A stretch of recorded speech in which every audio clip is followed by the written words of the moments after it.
믿음의 끝은 영혼 구원입니다. 베드로전서 1장부터 3장을 읽습니다. 성도는 세상이 볼 때는 흩어진 나그네와 같이 남루하게 보일지 모르지만 하나님께서 보실 때는 세상 그 어느 것보다 귀한 택하심을 받은 자들입니다. 이것이 베드로가 전해주는 에클레시아입니다. 진정한 교회는 화려하기보다는 말씀을 따라갑니다. 말씀대로 살아냅니다. 그러나 현실이 녹록지 않아 힘들 때도 있습니다. 그래서 베드로는 영원히 변하지 않는 말씀을 붙들라고 전해줍니다. 베드로가 편지를 쓸 당시에 소아시아 지역은 큰 어려움을 겪습니다. 정부 당국의 박해와 핍박으로 믿음을 지키기 어려운 시기입니다. 베드로는 그들을 격려하며 편지를 씁니다. 먼저 성도의 소망은 이 땅에 있지 않고 하늘에 간직하고 있다고 말합니다. 비록 지금은 여러 가지 시험으로 잠깐 근심할 수 있지만 예수 그리스도께서 나타나실 때에 칭찬, 영광, 존귀를 얻을 것이라고 격려합니다. 이어 하나님의 말씀대로 살라고 이끄는데 그 말씀대로 사는 방법은 은혜를 온전히 구하며 모든 행실에 거룩한 자가 되어 서로 뜨겁게 사랑하는 것입니다.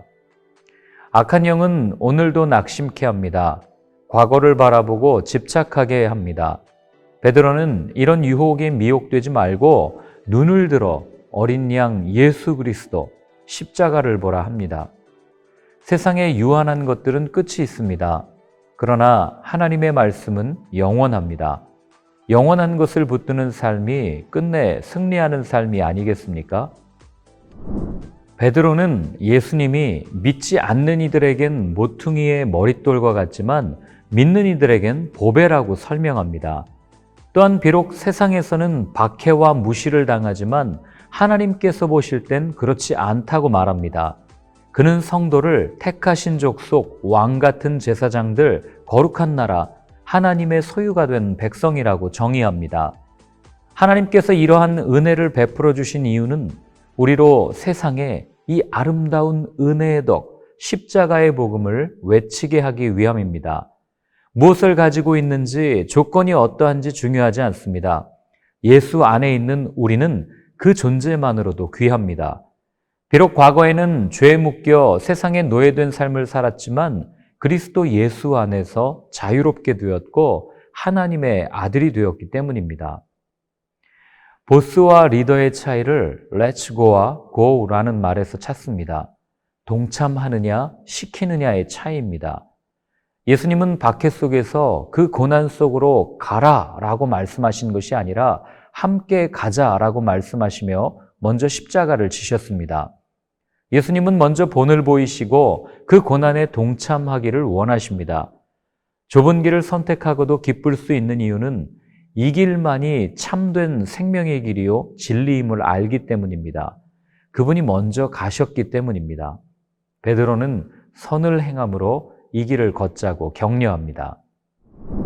베드로는 부부관계의 기본 원칙을 죽게 하듯 하라라고 권면합니다. 바울은 에베소서에서 동일하게 이야기합니다. 모든 관계를 풀어가는 방법은 사랑입니다. 사랑하면 허물이 덮어집니다. 사랑하면 모든 신뢰가 용납됩니다. 사랑 없는 윤리는 강도의 손에 들려진 칼과 같기에 모든 윤리는 사랑이 근본이 되어야 합니다. 그렇지 않으면 윤리는 율법이 될 뿐입니다.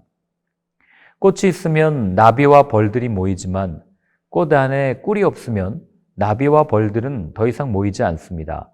동일하게 겉으로는 믿음이 있는 척하지만 그 안에 사랑이 없으면 울리는 꽹과리와 같아서 생명이 없습니다. 고난을 이겨낼 수 있는 유일한 방법은 사랑입니다. 그것이 예수님께서 십자가의 고난을 이겨내신 방법이기 때문입니다. 이어 베드로는 악을 행함으로 고난을 받는 것보다 선을 행함으로 고난을 받는 것이 낫다고 선포합니다. 세상을 보면 그리 희망적이지 않아 보입니다. 희망적인 내일을 발표하거나 이야기하는 것을 들어본 적이 없습니다. 초대교회에 흩어진 나그네와 같던 그들도 엄청난 고난 가운데 있었습니다. 그리스도인이라는 이유만으로 직장을 잃고 핍박을 받았습니다. 그들에게 더 나은 미래를 꿈꿀 수 있는 여유는 사치와도 같았습니다. 그만큼 현실이 녹록지 않았고 어려웠습니다. 그러나 그들은 고난 가운데 있지만 고난이라는 현실에 머무르지 않았습니다.